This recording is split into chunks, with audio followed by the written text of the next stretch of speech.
Welcome back, MG fam, to the Prairie View Legacy here on College Hoops 2K8, and you already know what time it is, baby. It's time for Selection Sunday, man. We already punched our automatic bid, but we're interested to see where the rest of the teams around the nation land. And with that being said, we're going to sling it over to Greg Gumbel and Clark Kellogg.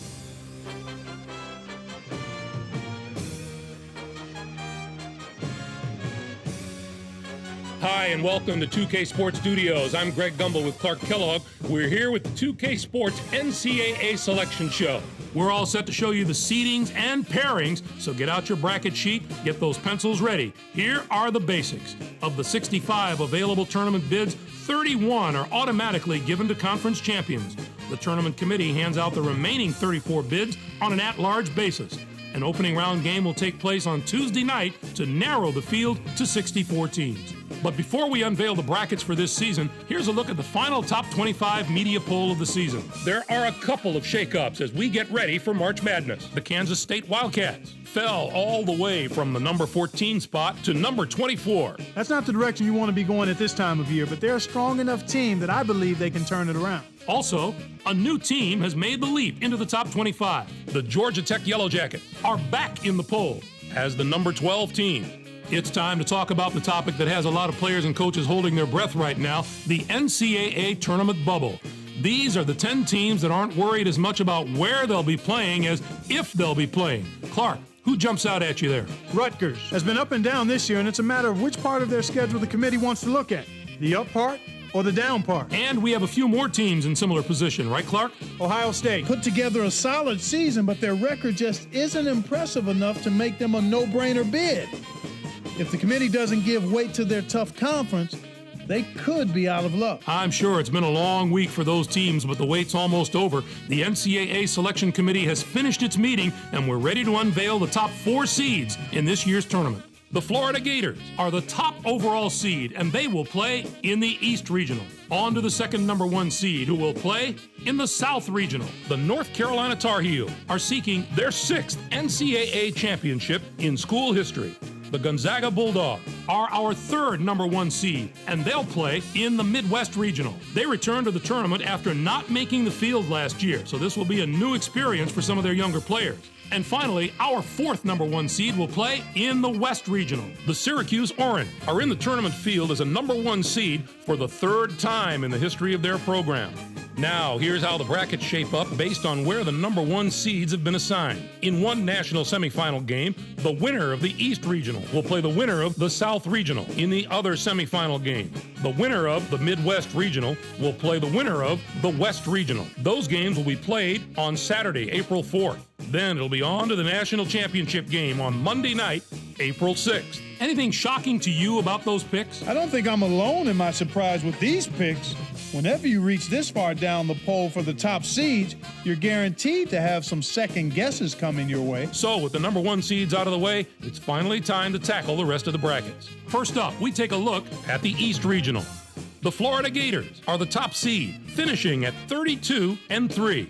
They won both the regular season and conference tournament titles in the SEC. They will take on the winner of the opening round play-in game between Howard, with 18 wins, and UNC Asheville from the Big South. And now, the number 8 seed, the Indiana Hoosiers, come into the tournament after finishing 2nd in their conference during the regular season and were losers in their first game at their conference tournament. They're going to play the number 9 seed, the Texas Tech Red Raiders, who were 8th in their conference, finishing at 19-10.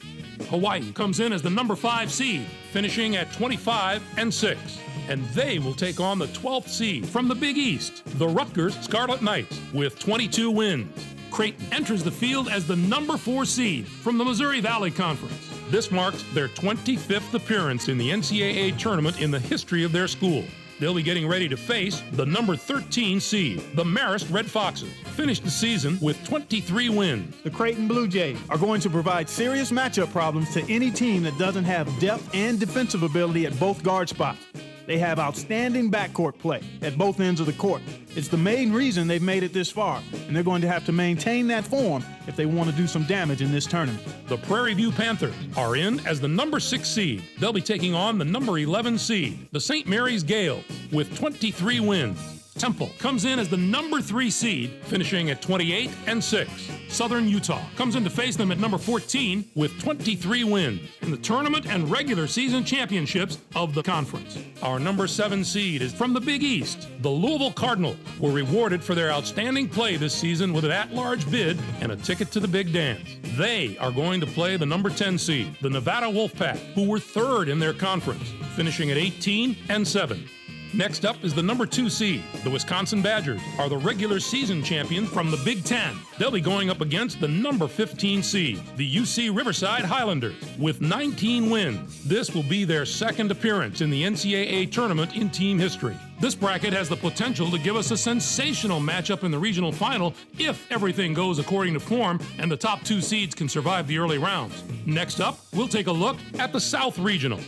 The North Carolina Tar Heels are the top seed, finishing at 28-4. They were winners of the regular season championship in the ACC. They'll take on the Weber State Wildcats, the number 16 ranked team. This marks their 16th appearance in the NCAA tournament in school history. Oklahoma comes in as the number 8 seed, finishing at 23-10. Virginia Tech comes in to face them at number 9 with 22 wins and the hopes of becoming America's darling with an underdog run through the regional. Drexel enters the field as the number 5 seed from the Colonial Athletic Association. This will be their 5th appearance all time in the NCAA tournament. They'll be getting ready to face the number 12 seed, the Ohio State Buckeyes. Finished the season with 21 wins. The Drexel Dragons will be an extremely dangerous team in this tournament, mainly because they have such terrific veteran leadership. Coaches love when they have guys on the floor that have been around the block a few times because they don't get rattled. They play with composure. I look at the experience of this team as something that could put them over the top. Rice comes in as the number 4 seed, finishing at 25-6. And they'll take on the 13th seed from the Horizon League, the Wright State Raiders, with 22 wins. And now the number 6 seed, the Kansas Jayhawks, come into the tournament after finishing 7th in their conference during the regular season and were semifinalists in their conference tournament. They are going to play the number 11 seed, the Arkansas State Indians, who were regular season champions in their conference, finishing at 22-7. The Georgia Tech Yellow Jackets are in as the number 3 seed. They'll be taking on the number 14 seed, the Western Kentucky Hilltoppers, with 19 wins.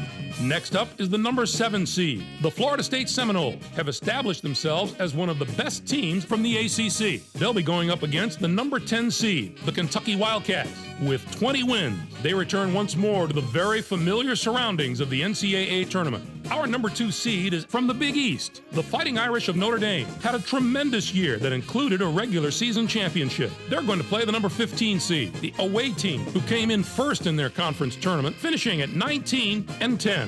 Some of the lower seeds in this bracket have the ability to not only compete with the high seeds, but win a few games. The potential for a Cinderella or two in this bracket is definitely there. On to our 3rd bracket of the day. Let's take a look at the Midwest Regional. The Gonzaga Bulldogs are the top seed, finishing at 32-1. They won both the regular season and conference tournament titles in the West Coast Conference. They'll take on the away team, the number 16 ranked team. This will be their 8th appearance in the NCAA tournament in team history. Our number 8 seed is from the A-10 Conference. The Fordham Rams were rewarded for their outstanding play this season with an at-large bid and a ticket to the big dance. They're going to play the number 9 seed, the away team, who were 3rd in their conference, finishing at 20-10.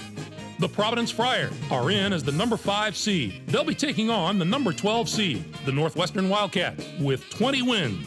New Mexico enters the field as the number 4 seed from the Mountain West Conference. This is their 18th appearance in the NCAA tournament in team history. They'll be getting ready to face the number 13 seed, the Princeton Tigers. Finished the season with 22 wins. The New Mexico Lobos could be a great pick in this competition. There are a lot of things I like about this team. They don't back down from anybody, and they've shown that throughout the year with some real quality wins. You've got to be tough if you're going to have a chance in the NCAA tournament, physically and mentally, and there's no question these guys are tough. Kansas State comes in as the number 6 seed, finishing at 23-9. And they take on the 11th seed from the ACC, the Virginia Cavaliers, with 17 wins. And now the number 3 seed, the Purdue Boilermakers, come into the tournament 5th in their conference during the regular season and were winners of their conference tournament, They are going to play the number 14 seed, the Gardner-Webb Bulldogs, who came in first in their conference tournament, finishing at 22-9. Next up is the number 7 seed. The Memphis Tigers have established themselves as one of the best teams from Conference USA. They'll be going up against the number 10 seed, the Tribe of William and Mary, with 26 wins. This will be their second appearance ever in the NCAA tournament.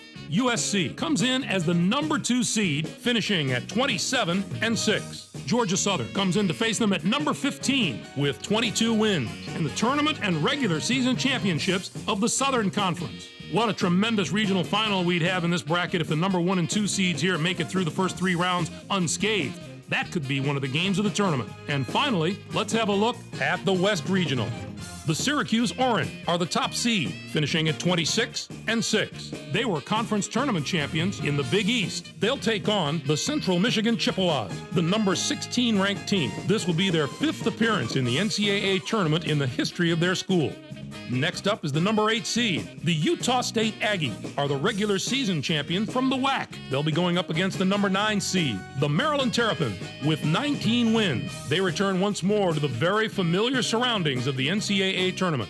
Vanderbilt comes in as the number 5 seed, finishing at 24-7. And they will take on the 12th seed from the Metro Atlantic Conference, the Iona Gales, with 23 wins. Pittsburgh comes in as the number 4 seed, finishing at 24-9. Sacred Heart comes in to face them at number 13 with 26 wins in the tournament and regular season championships of the Northeast Conference. Our number 6 seed is from the Mountain West Conference. The UNLV Runnin' Rebels are on a hot streak, having just won their conference tournament championship. They are going to play the number 11 seed, the Iowa State Cyclones, who were 6th in their conference, finishing at 21-11. The Arkansas Razorbacks are in as the number 3 seed. They'll be taking on the number 14 seed, the Midshipmen of Navy, with 23 wins. And now the number 7 seed, the Baylor Bears, come into the tournament 5th in their conference during the regular season and were winners of their conference tournament. They are going to play the number 10 seed, the Arizona Wildcats, who were 2nd in their conference, finishing at 21-10. Texas A&M enters the field as the number 2 seed from the Big 12. This is their 18th appearance all-time in the NCAA tournament. They'll be getting ready to face the number 15 seed. The away team finished the season with 20 wins. The Texas A&M Aggies are a team that is just so powerful and strong up front. I would put their front court up against just about any other teams in the nation right now. It's always good to have strong guard play, but if you ask most coaches, I guarantee you they take the good big man over the good little man most times. Their interior play should serve them very well in this competition. It's the first question every Selection Sunday. Which is the toughest bracket? Well, this bracket looks to me like it wins that prize this year. Not only are the top seeds strong, the lower seeds can be dangerous as well. What are your thoughts on our top 16 seeds, Clark? There are no real off-the-wall picks that jump out at me. These 16 teams are all pretty deserving. Let's give the committee some props this year. Arkansas has some flaws that are going to keep them from being a dangerous team in that number 3 position. There are usually some Final Four contenders among the 3 seeds, but I'd look elsewhere this year. Now, let's bring the conference picture into focus. The ACC gets 7 teams. The Big 12 with 7, 6 out of the Big East. The Big 10 gets 5 teams. It was really a terrific year for the teams in the WAC. They topped the non-power conferences with the number of bids they got, and it shows you how far this conference has come.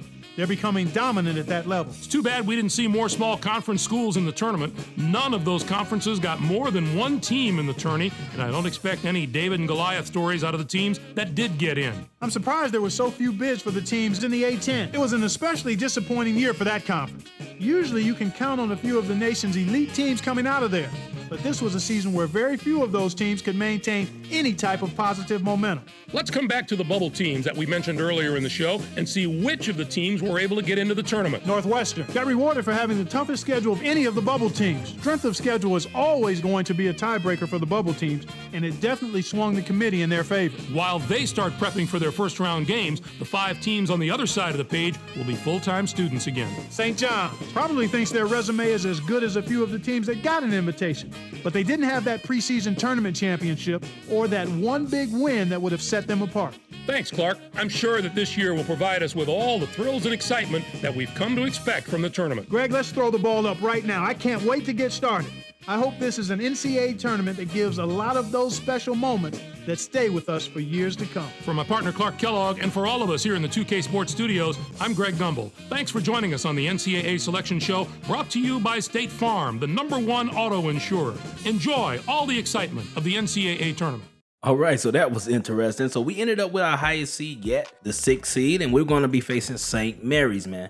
St. Mary's, pretty decent squad from the West Coast Conference. And after that game, if we win it, we will face the winners out of Temple and South Utah. And I'm betting on Temple winning that one. So our route to the Sweet 16 doesn't look as hard as it was last year. And I believe we have the squad to repeat this year, man. For some reason, I believe that this run right here will be harder than last year due to our team having a target on their back. And with that being said, man, I appreciate you guys for watching this video. Hit that like button and notification bell. And the next time you see us, we will be facing the St. Mary's guys and ready to take it all away. I may do double headers in this year's tournament, a little something different. I don't want to prolong this run. And let's see how far we can make it, man. We're trying to repeat as champions for the first time in school history. But like always, man, it's your boy McGruff, and I'm out of here. One.